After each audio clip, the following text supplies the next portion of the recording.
Mazzero argues that learning only really takes place where there's a process of transformation by the teacher. And in this particular model, the model of transformative learning, Mazzero points out that transformation actually begins with a dilemma, a problem for the teacher, a problem which needs to be resolved in some way, which the teacher needs to find some sort of solution to. It's only through having this problem that the teacher has the potential to transform their practice, to transform themselves as a teacher. And in this way, there are a number of phases for the teacher to go through. What Mazzero talks about is a disorienting phase. There's something which causes some issue, some problem for the teacher. And because of that issue, because of that problem, the teacher needs to go through a process of self-examination. What are their feelings in relation to the experience? How are they thinking about it? How are they trying to rationalize what happened?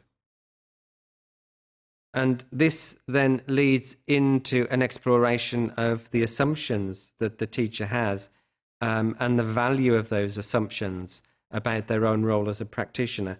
And from this, then, there can only be a process of transformation taking place. The exploration of the self that Mazzero is talking about here is very much a process of transformation, in the sense that it's about exploring and planning and developing new knowledge, new understanding about the role. That's what transformation is about in this model. It's about the teacher developing a much clearer perception, a much deeper understanding, more clarity in the knowledge about what they're doing.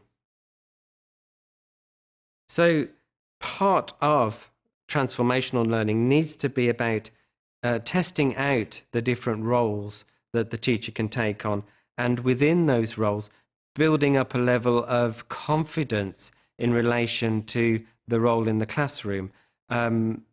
With time and with transformation, the teacher can become more confident as a practitioner.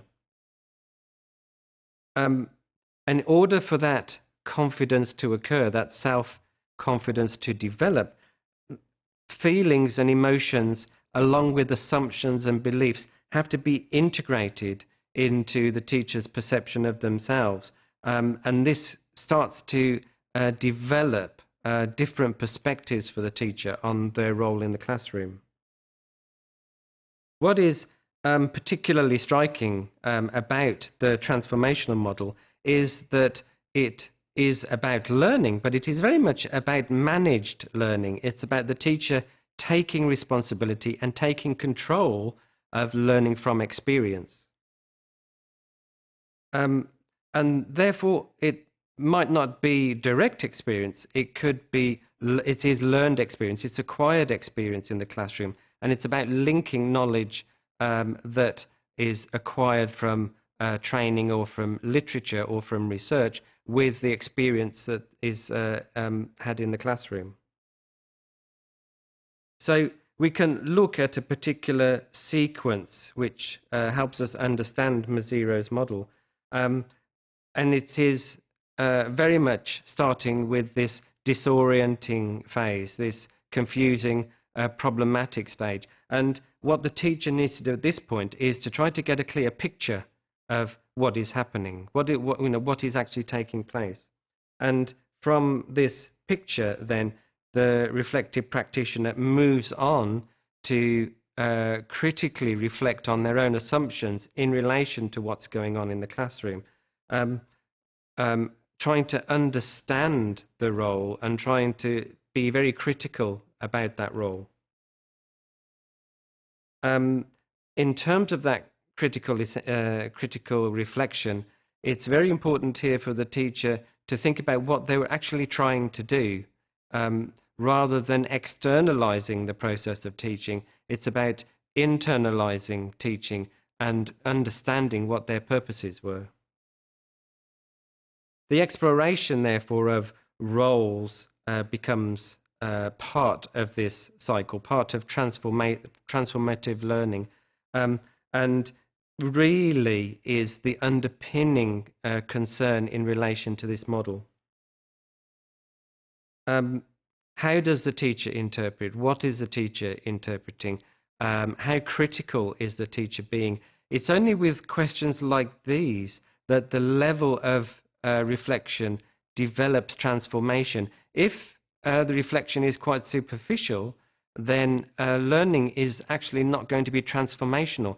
Change is not going to happen. So it does require a certain level of criticality. And as with all models we've seen, of course, the transformational model has to lead to some sort of action. It's not just about thinking, it's also about doing. And really, then the teacher needs to think about the action in terms of change, as a change process. And what are the consequences of that change? Could there be some dangers involved in it? How will it affect students' learning? What are the negative effects as well as the positive? And this is very much then, as a transformational process, something which through a cycle is repeated. The interesting thing about this, because it's focused on learning, it's very much about acquiring knowledge, knowledge from experience rather than knowledge from texts.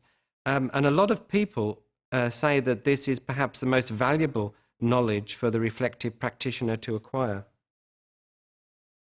So it is about trying out new roles, experimenting, and acquiring knowledge through that experimentation to become a better teacher.